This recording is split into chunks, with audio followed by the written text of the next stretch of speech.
घड़ी में बज गए हैं रात के 9 और हम फिर से मौजूद हैं आपके पसंदीदा शो द ATI शो को लेकर। नमस्कार, मैं हूं राणा सिंह और ये हैं हमारे मित्र दिव्यांशु सिंह। आज का टॉपिक है UPSI की वैकेंसी। एक गाना था जिसका मुझे था इंतजार, वो घड़ी आ गई। कुछ ऐसा ही क्रिएट हुआ है इस माहौल को देखते हुए ये कह सकते हैं कि कुछ छात्रों की जिंदगी में यही गाना समझ लिए बज रहा है। काफी साल से UPSI का वेट किया जा रहा था, उसके बाद आखिर ही वैकेंसी आ गई है। इसके बारे में दिव्यांशु जी कुछ बताइए आप। बिल्कुल दर्शकों, आपको बता दें कि 9534 पदों पर ये वैकेंसी है UPSI की, जिसमें प्लाटून कमांडर और PSC की भी उप निरीक्षकों की भर्ती शामिल है।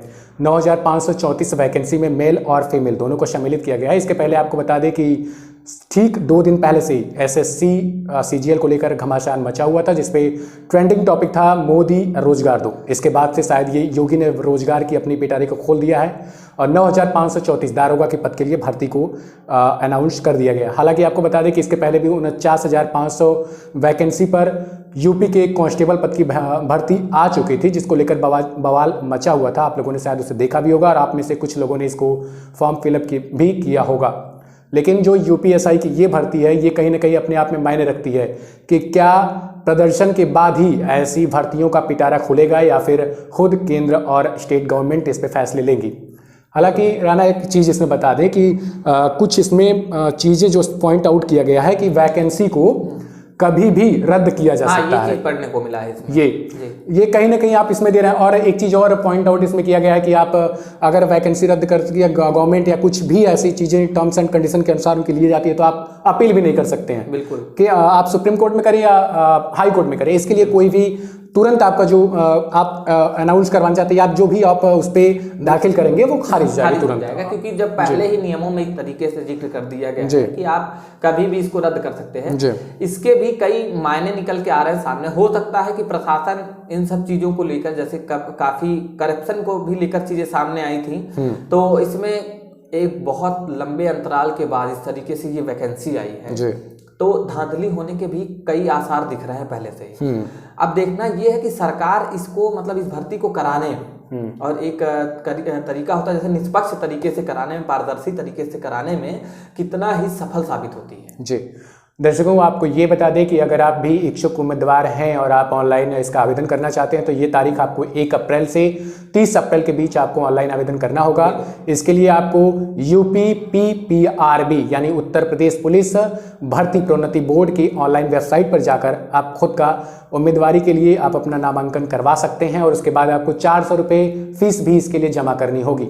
उसके बाद से आप अपनी तैयारी करेंगे और जब भी आपको समय दिया जाता है एग्जाम का, आप एग्जाम देंगे और उसके बाद जो फैसले होते हैं वो उत्तर प्रदेश पुलिस एवं भर्ती प्रोन्नति बोर्ड द्वारा लिए जाएंगे। बिल्कुल, इसमें एक चीज और भी इस भर्ती में आपको हम सब देखने को मिला है कि यहाँ पे बड़ा कॉमन चीज रहा है कि कभी भी किसी भी भर्ती का एक शुल्क जो जमा होता है, फॉर्म सबमिशन का चार्जेस जो होता है वो डिफरेंट होता था, कैटेगराइज होता था। जनरल, SC ST और OBC को लेकर कई कैटेगरी में होता था। इस वैकेंसी में आप देख रहे होंगे कि एक कॉमन फीस है, 400 है, सबके लिए है, वही चीजें हैं, चाहे वो जनरल हो या जनरल में ही EWS से रिलेट करते हो या SC हो या ST हो, OBC हो, मतलब सारे कास्टों को लेकर एक फीस था वो कॉमन कर दिया गया। अब इसमें ये भी देखने की बात है कि सिलेक्शन को लेकर इस पे रिजर्वेशन का क्या असर होता है कि कुछ चीजें जो है सामने ही क्लियर हो रही हैं कि आपने शुल्क जो है वो 400 के अप्रॉक्स कर दिया है, वो भी सबका सिमिलर किया तो हो सकता है कि इसमें सिलेक्शन भी कुछ इसी तरीके से ना कर दिया जाए। बिल्कुल, कई बार आपने देखा होगा कि भर्ती के लिए इतने ज़्यादा युवा हो जाते हैं कि लगभग 49,500 वैकेंसी के लिए ही लगभग 23 से 24 लाख लोगों ने आवेदन कर दिया था। इससे सरकार को आमदनी काफ़ी होती है। ये समझने वाली बात है कि आपको इतनी ज़्यादा भारी मात्रा में आप अप्लाई कर देते हैं फॉर्म, उसके बाद कुछ ऐसे छात्र होते हैं जो एग्जाम में सम्मिलित ही नहीं होते हैं। आपको बता दें पिछली बार का जो रिकॉर्ड था उसमें 49,578 जो भी वैकेंसी पद था उस पर तकरीबन 23 लाख लोगों ने आवेदन किया था, जिसमें 18 लाख और 6,000 या 4,000 के समथिंग लोगों ने एग्जाम दिया था। उसके बाद से जो 5 से 6 लाख का अंतराल था वो कहीं ना कहीं लोगों ने छोड़ दिया। तो ये आप में से ही बहुत सारे लोग ऐसे हैं जो फॉर्म केवल हौसला अफजाई में ही भर देते हैं कि हम भी दे देंगे एग्जाम और हो सकता है कि हम तो ऐसी चीज़ें करना शायद आपके लिए सही नहीं होगा, क्योंकि आप अपनी उम्र और जो क्राइटेरिया निर्धारित किए गए उसके हिसाब से अगर आप खुद को खरा पाते हैं, इससे क्या होता है कि आप वैकेंसी में जाके मारा करने लगते हैं। हकीकत है। हाँ, चीज़ें ये हो जाती हैं कि आपकी हाइट भी नहीं है उतनी, और ना ही आप उस तरीके से आते हैं जो तरीका उसमें दिया गया है, तो आपको फॉर्म अप्लाई करने की जरूरत ही नहीं है, क्योंकि लिखित परीक्षा में आप बैठते हैं, कहीं ना कहीं आप उन लोगों को भी आउट करवा देते हैं जो उसके लिए पहले से तैयारी कर रहे हैं। बन जाते हैं, सिर्फ एक भीड़ का हिस्सा बन जाते हैं। कई ऐसे भी अभ्यर्थी होते हैं जिनका भर्ती बस एक तरीके से ट्रायल करने की कोशिश होती है, किस टाइप का। ये अच्छी भी बात है, इससे कुछ ज्ञान वृद्धि भी कहा जा सकता है। साथ ही साथ आपको ये बता दें कि आपने जो जिक्र किया है कि एक अच्छा खासा अमाउंट गवर्नमेंट के कोर्स में आ जाता है, ये सोचने वाली बात है। कई ऐसी वैकेंसियां हैं जिसके लगभग 1,000 रुपए तक उसके सबमिशन चार्जेस फीस हैं। अब आप एक अंदाजा ये लगा सकते हैं कि 10,000 यानी 9,000 वैकेंसी पे आज रोजगार, मोदी रोजगार दो या मोदी जॉब दो, जो सबसे ट्रेंडिंग टॉपिक रहा है ट्विटर का, तो कहीं ना कहीं 3-3, 4-4 मिलियन अगर ट्वीट हुए हैं तो उसके कुछ हिस्से को भी देख लें। अगर उन लोगों ने इसको पे करके इसको किया है, सबमिट किया है इसको एग्जाम को लेकर, तो आप एक अंदाजा लगाइए कि लगभग कितना चार्जेस गवर्नमेंट के पास एक तरीके से इकट्ठा हो जाता है। जितनी वैकेंसियां हैं, कह सकते हैं कि 60 साल का अगर पूरा उनका क्या बोलते हैं, मतलब सर्विस चार्ज ना दे पाए तो लगभग कुछ अधिकांश हिस्से तक हम उनके सर्विस चार्ज का इंतजाम तो इस भर्तियों से कर देते हैं, फॉर्म भरने वाले ही तरीके से किया जा सकता है। और उसके बाद क्या होता है कि भर्ती को या तो टाला जाता है या फिर धीरे धीरे ऐसे इस तरीके से लटका दिया जाता है कि जिन्होंने परीक्षा दिया है शायद वो उनकी शादी हो जाए और वो आगे की जिंदगी के बारे में सोचने लगे और शायद इस भर्ती के बारे में भूल भी जाए। ये है भी कि उत्तर प्रदेश के अधिकांश भर्तियों के साथ इस तरीके से छेड़छाड़ होता है, चाहे उस पर स्कैमर्स लग जाते हैं, कुछ फ्रॉड लग जाते हैं जो पेपर लीक करा देते हैं। इस तरीके की तमाम अधिकांश भर्तियों पर इसी तरीके से एक ऑप्शनल मतलब कुछ ना कुछ ये मामला आ ही जाता है। तो इसमें ये भी सोचने वाली बात है कि प्रशासन के पास इतनी सक्रिय टीम होने के बावजूद भी अगर आप एक एग्जाम को भी एक अच्छे तरीके से नहीं करा पाते हैं तो इसमें आप पर बहुत बड़ा सवाल निशान खड़ा हो जाता है। क्योंकि क्या होता है कि हमारे यहाँ सेंट्रल गवर्नमेंट की भर्ती हो या फिर स्टेट गवर्नमेंट की भर्ती हो, वैकेंसीज आ जाती हैं, उनका एग्जाम भी हो जाता है, उसके बाद वो वैकेंसी बिना कोर्ट के हस्तक्षेप के कभी क्लियर नहीं हो सकती है। और इसी को रोकने के लिए इस वैकेंसी में सीधा एक पॉइंट आउट नोट कर दिया गया है कि आप इसके खिलाफ कहीं अर्जी भी नहीं कर सकते हैं। तो ऐसे में ये सवाल उठता है कि जो छात्र कहीं ना कहीं उन्हें एक चांस, एक मौका मिलता था कि आप कोर्ट में दलील अपनी दे सकते हैं और उसके खिलाफ जांच हो सकती है, अब तो वो बिल्कुल नहीं हो सकती है। ऐसे में सवाल सरकार से ही है कि क्या उनकी इस वैकेंसी को क्लियर कराने की उम्मीद है या फिर से वही चीज़ें लटकती जाएंगी और छात्रों का प्रदर्शन जारी रहेगा।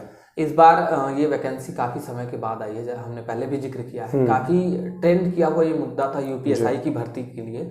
लगभग एक अंदाजन हम बताएं तो संभवतः 4 से 5 साल बाद ये वैकेंसी। बिल्कुल। तो कहीं आप अगर छात्र के मतलब ऐसे गुटों की बात करें या एक ऐसा जिले जैसे इलाहाबाद, लखनऊ जैसे, यानी प्रयागराज और लखनऊ जैसे जिलों की बात करें जहां अभ्यर्थी सिर्फ तैयारी के लिए जाते हैं, तो वहां एक यूपीएसआई का मतलब भर्ती का आना बड़ा मतलब एक हर्ष का माहौल भी बना चुका है। लेकिन वैकेंसी का लिमिट बहुत कम है, यानी 9,000 लगभग संभवतः कुछ सीट की ये वैकेंसी है।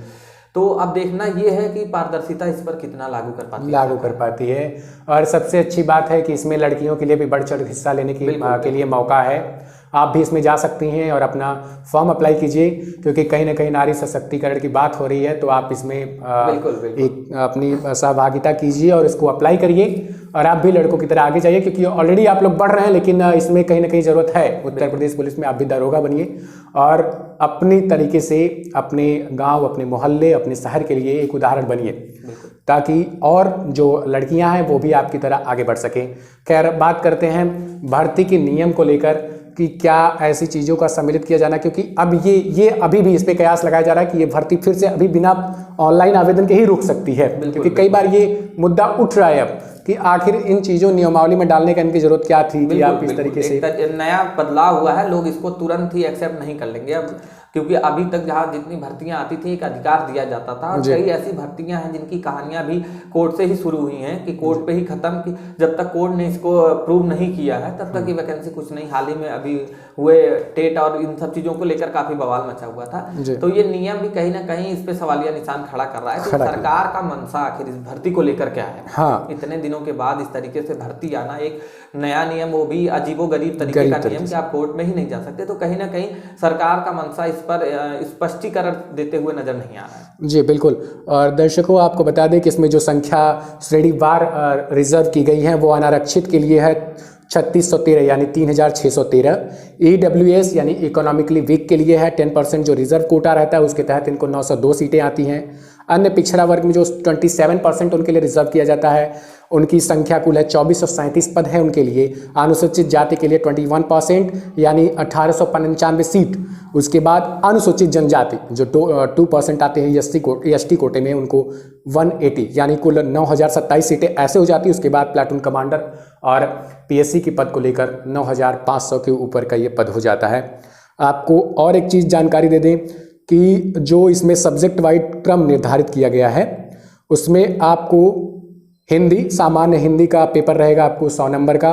अगला रहेगा मूल विधि, संविधान अथवा सामान्य ज्ञान, वो भी 100 अंक का रहेगा। उसके बाद संख्यात्मक एवं मानसिक योग्यता परीक्षा 100 पॉइंट इसके लिए भी निर्धारित किए गए हैं। इसके अलावा चौथा जो रहेगा बेसिकली वो मानसिक अभिरुचि और तार्किक बुद्धि लब्धि क्षमता, ये भी 100 अंक यानी टोटल 400 अंक का अधिकतम अंक रहेगा, जिसमें आपको हर सब्जेक्ट में 35% के ऊपर अंक लाना होगा। ये बड़ा आसान कहीं ना कहीं आपके लिए थोड़ा लग रहा होगा, क्योंकि टोटल 400 नंबर में आपको 50% प्लस करना है। उसके बाद आप अगले चरण के लिए सेलेक्ट हो जाएंगे। तो बिल्कुल इन्हीं सब के साथ लगभग हमने आपको यूपीएससी से जुड़ी हर चीज़ों के बारे में जिक्र किया और उम्मीद करते हैं कि ये भर्ती स्पष्टीकरण देते हुए निष्पक्ष तौर पे आपके लिए फलदायक साबित हो। उत्तर प्रदेश सरकार में, उत्तर प्रदेश के राज्य में जितने भी अभ्यर्थी जो इस भर्ती को काफ़ी बेसब्री से इंतजार करते हुए यह सोच रहे थे कि एक मौका मिले यूपीएससी में उन्हें जाने का, तो उनके लिए ये एक स्वर्णिम समय है। मन से तैयारी करिए और ATI आपके उज्जवल भविष्य की कामना करता है। धन्यवाद।